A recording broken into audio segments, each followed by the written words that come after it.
Salut à tous, c'est Medial Bag, l'interview tous les vendredis sur puremedia.com. Mon invité du jour a plusieurs vies, journaliste, chroniqueur, grosse tête sur RTL et maintenant animateur d'une émission de télé-réalité. Bonjour Christophe Beaugrand. Bonjour Julien Belvert. Alors vous présentez chaque soir Secret Story sur NT1, la chaîne TNT de TF1 qui réunit en moyenne depuis le début 690 000 téléspectateurs, 5,2% de part de marché. On est à mi-parcours, est-ce que c'est en ligne avec les objectifs fixés par TF1 ? C'est même au-delà des objectifs dont on avait parlé au début. Donc oui, on est ravis, l'émission marche très bien sur NT1. Alors évidemment, on est bien conscient qu'on n'allait pas avoir les mêmes audiences que sur TF1, puisqu'on est évidemment sur une chaîne de la TNT qui est encore une chaîne en plus qui n'est pas encore extrêmement connu du grand public. Donc l'idée, c'était de mettre un coup de projecteur sur NT1 et d'offrir à la petite chaîne, entre guillemets, de TF1, une grosse marque comme Secret.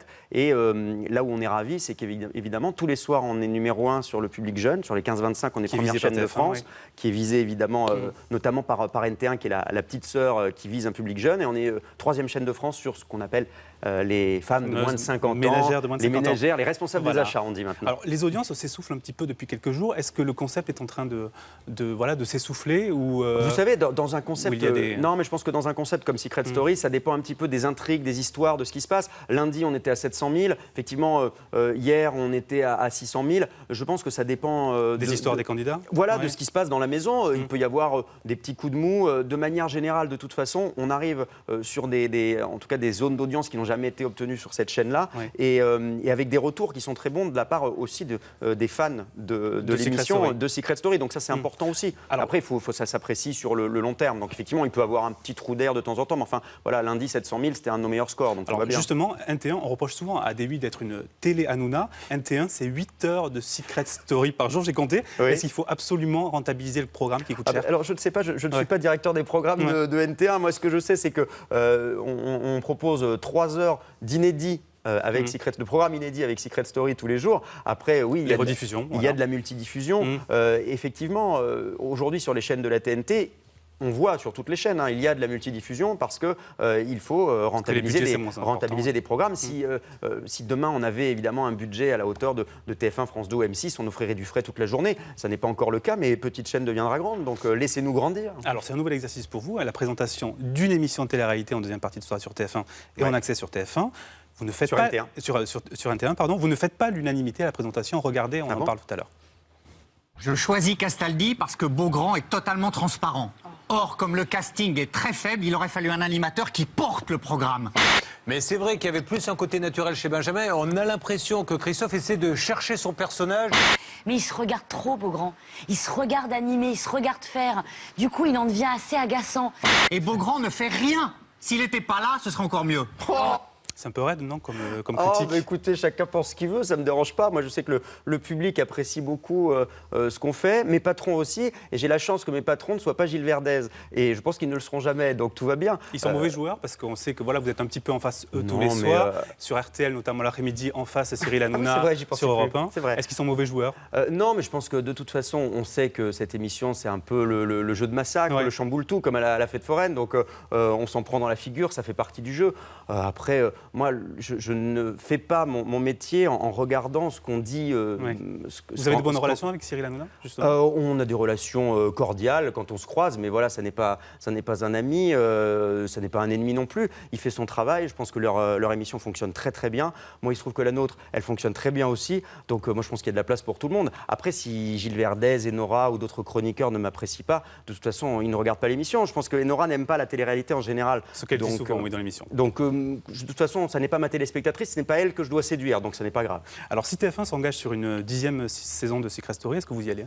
Ah oui, oui, ça c'est sûr, avec grand plaisir, parce que je m'y amuse énormément, que j'ai rencontré aussi toutes les équipes. Je comprends pourquoi Benjamin avait un pincement au cœur quand il a dit au revoir aux équipes de Secret Story au cours de la saison 8, à la fin de la saison 8, et qu'il avait une petite larme à l'œil, parce que ce sont des équipes formidables, vraiment. Je suis hyper fier de représenter leur travail toutes les semaines, parce que quand on est animateur d'une émission comme Secret Story, on arrive sur le plateau, on est avec son petit micro, mais on est porté par une centaine de personnes qui se défoncent et qui essayent vraiment de proposer le programme le plus fort, le plus divertissant, le plus surprenant toutes les semaines. Donc oui, moi c'est une très très belle équipe que je serais ravi de retrouver. La finale, Christophe, c'est quand ?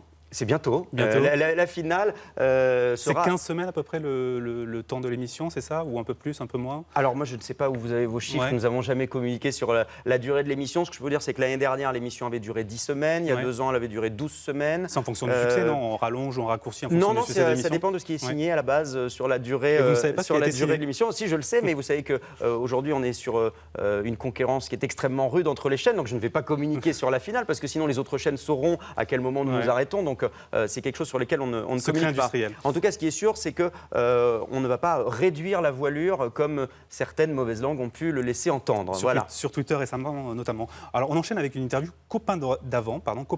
Ouais. Vous avez déjà travaillé avec eux dans une autre vie. Ils occupent aujourd'hui des postes importants.